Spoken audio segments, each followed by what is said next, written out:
Good morning, everyone. Eaglex here from ATX Eaglex Gaming, and I have our 12th newsletter for the Digimon TCG, our first BT7, BT9 snapshots. This is the place where I try to keep you guys up to date on the most relevant news in the Digimon TCG, things to look out for, be mindful of, and things just to know of. That being said, let's go ahead and roll along. First thing I always want to do, though, is I want to thank all my subscribers. If you think I've earned your subscription, I have quality content, I'd appreciate if you hit that subscribe button. Liking and commenting also help a lot. So I know that I'm going in the right direction and I'm providing quality content for what you guys are enjoying. And you guys have been really massive support to encourage me to make these type of videos. With that being said, though, let's go ahead and roll along to our news. So I mentioned last week that we're moving from BCC to TCG Plus. This is going to be a process. Bandai's still creating the system and getting all the little things figured out for it.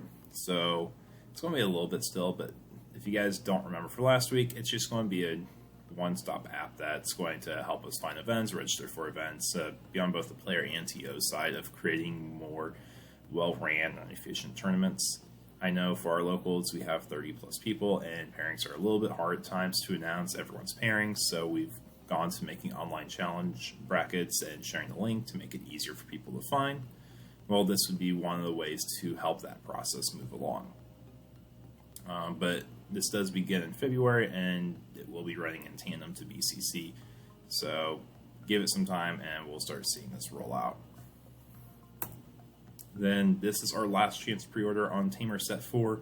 This is open for a very short period of time. It has Tyrannomon featured on the front artwork, holding some Digimon cards like Agumon does on the very first promo card for this game.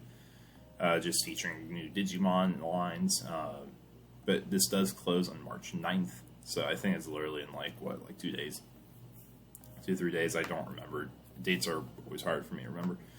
And if you order this early enough, you do get a storage box as well with the playmat and sleeves. So if you guys haven't ordered this and want it, make sure you do it. It's your last chance.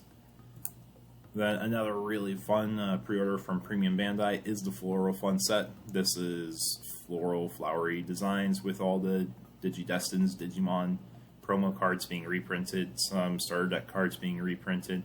Just a good assortment of cards, and honestly a very beautiful artwork, but you have till March 31st on this one, so no rush on it. Now moving on to our meta segment, we're going to be talking about the Japan BT9 meta. There are 3 decks that are standing out the most in Japan right now. The first one is being Grandest Kuwagamon. People are referring it to the Green Jesmon deck. It uses the old promo Grand Kuwagamon that Digiburst gains Scary Tech +1. So Digiburst twice, attack security with jamming, doing 3 checks, and then you'll go into Grandest Kuwagamon for 1, suspending one of their guys. Then I do believe this gets unsuspended, end of attack. If this, yeah, he'll be restood. So this is how you finish off the last few checks as you're being aggressive. Yellow Hybrid is still performing super strong. If you guys don't remember, the little asterisk means it has like a topping result in a larger tournament. War Greymon X Antibody is also another really strong performer as well, with all the new Greymon support and the Black-Red War Greymon and Gaiomon in particular. Then in blue, we have the Vmon Armor decks, another really strong contender. So between those 4, those will be the ones I expect to continue doing the best, but I do expect the meta to shift to start countering some of these decks. Grandest Kuwagamon's a little bit easier to counter if you have more security-oriented decks, which is what Yellow Hybrid is. It counters the deck pretty well. Armor decks do fairly well against Yellow Hybrid, if I were saying on paper, just because they have aggression, they have protection, they're able to constantly swing. Anyway, so that's our Japan meta. Now is going to be our first English meta snapshot, and I'm going to be using our locals meta since there hasn't been that many large tournaments to finish yet. I think there's like a case tournament or 2 from like Pro Play Games, Regional, and all that. I don't have that information yet, but this is what I'm providing for you guys. At our locals, we had a 33-person and a 20-person local, And as you can see, our meta Snapshots top 8 was very popular with the new hybrid decks, but Lil Floop still holds a very top spot, along with X Antibody being the fun deck coming up from this latest set. Then in our second local, 20 people, we had X Antibody and Lil Floop in top 2. I didn't get the other results, mostly because we do slightly different pairings for that one, so it wasn't available on a challenge bracket like the other one. But nonetheless, it is a very fun finals match, as we use side decks and mulligans in our locals, and the X Antibody player side decks pure purple hate is what he calls it. If you guys haven't seen that, the X Antibody video I posted last night basically goes into a thought process on why he side decks all the cards he side decks for the purple matchup. So as we see, things are shaping up. Blue hybrid being very strong, present. Jesmon still peeking in there. Red hybrid peeking in there. Green hybrid being relevant as well. But we'll see. Maybe yellow hybrid will start popping up, but we haven't seen much success locally with the deck, even though we have a dedicated group of players for it. Anyways, guys, I do want to announce my local event for the ATX area. It's a BT2 format event.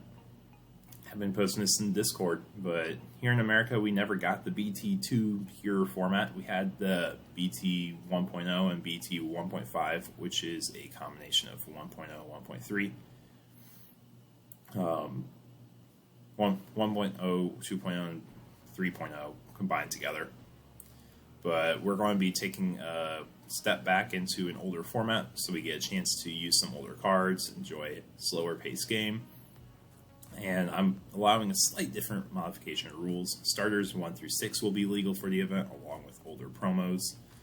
And the new Old Force line that we just recently got. So if you guys want to try it out, it'll be a fun way to try out. And all the other information is on the screen here. But I just want to shout this out for anyone interested in this event this upcoming Sunday. And to wrap up our events, we have the Digimon Card Game Fest events. We have one in Arlington, one in Miami. You guys haven't seen, these are a list of promos. They're really neat. Lots of cool things to be excited for. Lots of stamped cards, lots of foilings of old cards that get a new max rarity now. Reprints of very sought-after promos, Diaboromon, Pulsemon, Palmon, Agumon, Gomamon, and then just very popular starter cards. So they're like, it'll be a really fun event with lots of really cool prize support. And our very last thing, talking about locals, Dragon's Lair, our 30-plus person local we had, 6:30 on Friday. Get there early. It's always nice to register, get there early. Same with Game Castle, it's at 6 p.m. on Saturday. If you guys enjoy this content, please let me know below in the comments. Like, comment, subscribe. That being said, take care, y'all.